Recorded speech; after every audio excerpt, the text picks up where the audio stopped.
Alors, je vais vous montrer plusieurs techniques de voyous qui sont utilisées pour héberger Dolibar.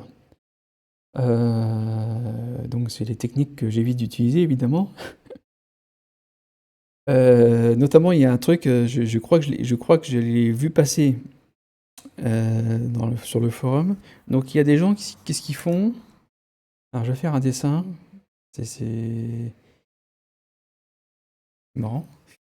C'est qu'ils partagent les fichiers. Ils partagent les fichiers de Dolibar. C'est ça. Donc, Dolibar est constitué de fichiers qui vont s'exécuter sur le serveur. Donc, il y a plein de fichiers comme ça, des fichiers .php. Et en fait, ce qu'ils vont faire, ces voyous-là, c'est que plusieurs Dolibar, Dolibar,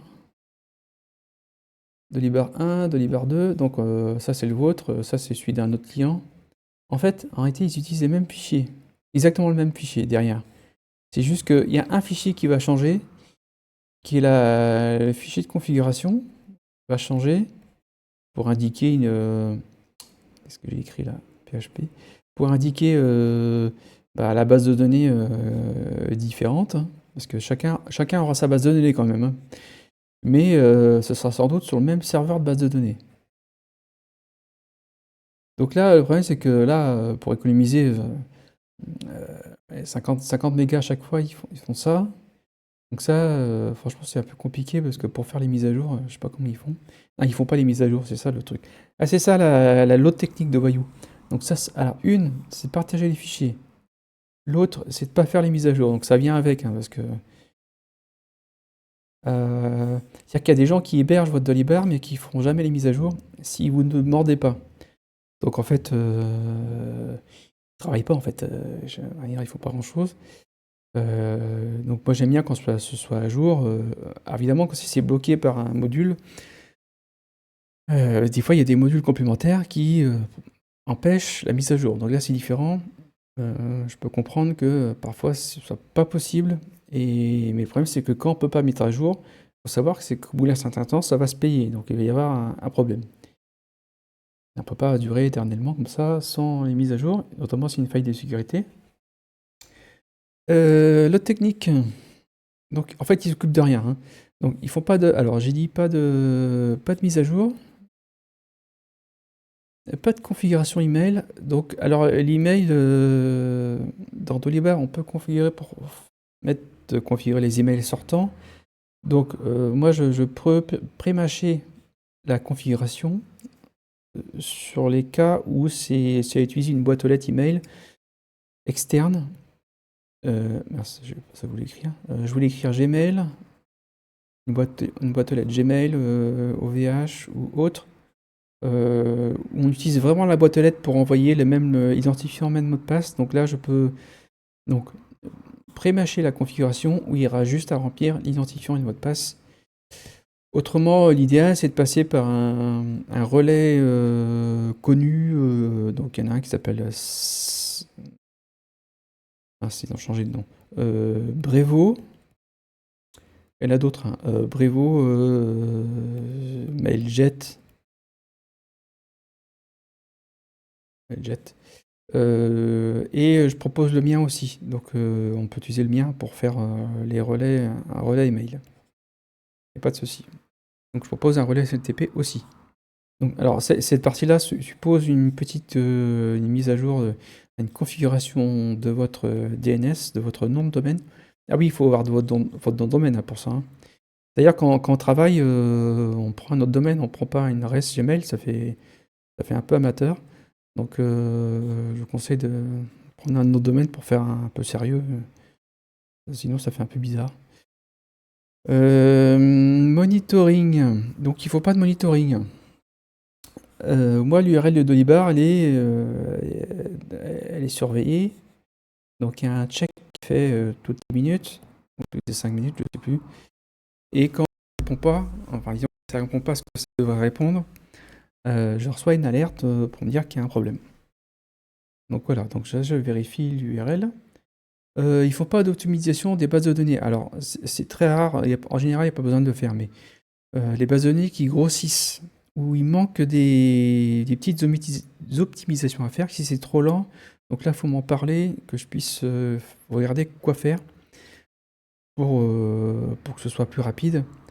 Et si ça nécessite une optimisation du code source ou une modification de façon générale du code source, je peux soumettre un patch à Dolibar, d'autant plus que je suis un des partenaires préférés. Donc ça veut dire que voilà, j'ai déjà montré que je le faisais, donc que je participais d'une façon ou d'une autre. Donc du coup, voilà, s'il y a un patch à envoyer, j'envoie le patch, il n'y a pas de souci. Euh, un support compétent. Alors, moi, ma compétence, c'est de la technique, hein, comme vous l'avez remarqué. Pas me demander de l'administratif, ça c'est une horreur.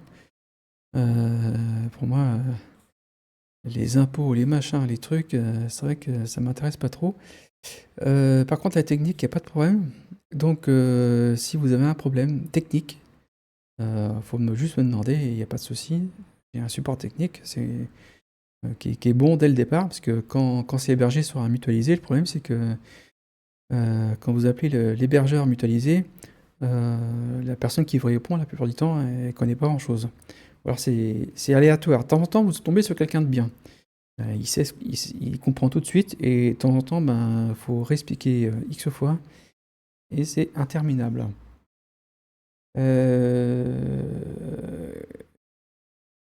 Alors, le CPU, qu'est-ce que j'ai marqué? Le CPU, vous connaissez la chaise musicale? Généralement, c'est ça avec les hébergements. C'est-à-dire que vous avez une puissance de calcul ou plusieurs puissances de calcul disponibles. Voilà, on appelle ça un CPU. Mais vous avez X hébergements. Donc, il y a des Dolibar, il y a du WordPress. Et quand ceux-ci veulent s'exécuter, eh ben, ils doivent emprunter un CPU. Donc, c'est comme ça tout le temps, hein. Le problème, c'est que s'il n'y a pas cette place là, eh ben, il y en a un qui doit attendre.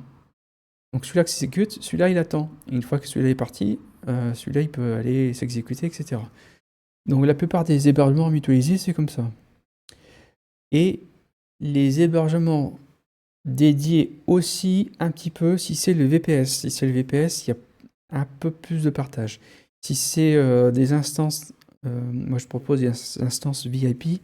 VIP, il s'assure que peu importe le moment où vous allez utiliser Dolibar, il y a toujours une place disponible pour s'exécuter. Donc il n'y a jamais de problème de place. Ils disent que la puissance est garantie. Pas réservée, parce que je pense qu'il y a un peu moins que le nombre nécessaire, mais disons qu'ils s'arrangent pour que ce soit. Il n'y ait jamais une attente importante, de façon à ce que le Dolibar soit réactif quand on l'utilise. Donc,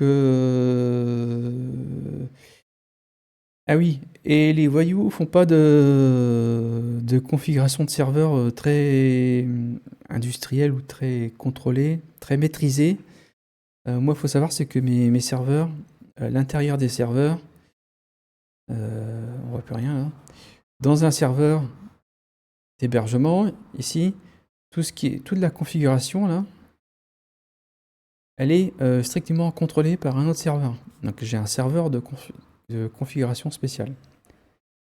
Donc toutes les 30 minutes, c'est contrôlé.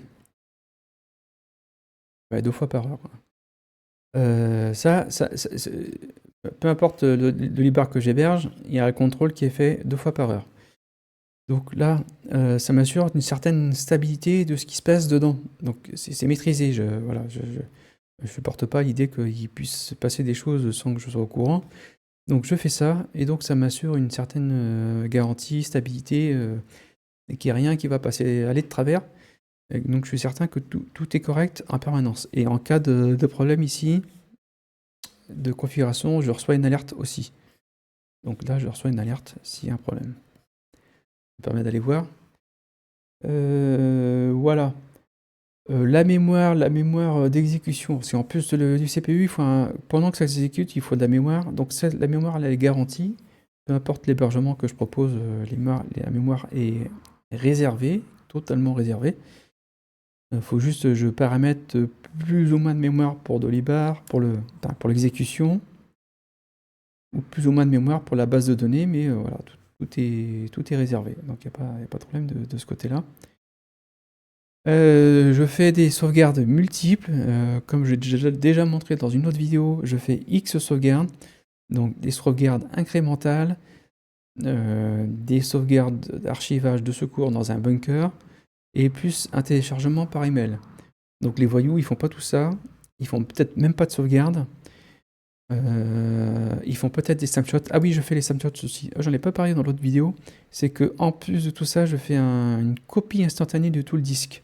Voilà, puisque c'est disponible, autant l'activer.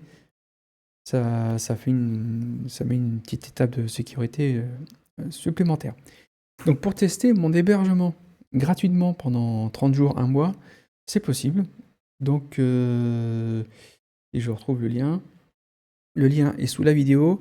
Il y a un lien qui pointe directement sur la bonne page pour tester pendant 30 jours. Et si ça vous intéresse de rester abonné, il faut m'avertir avant que ça se termine, parce que sinon ça va être suspendu automatiquement, et après la suspension viendra le moment fatal de l'effacement.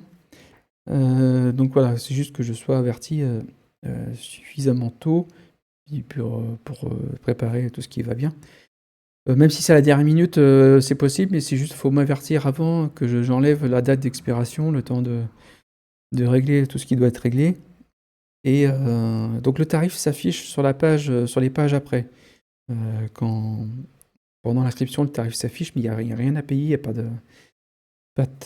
de carte ni rien. Voilà, donc je vous dis à très bientôt dans une prochaine vidéo. Au revoir.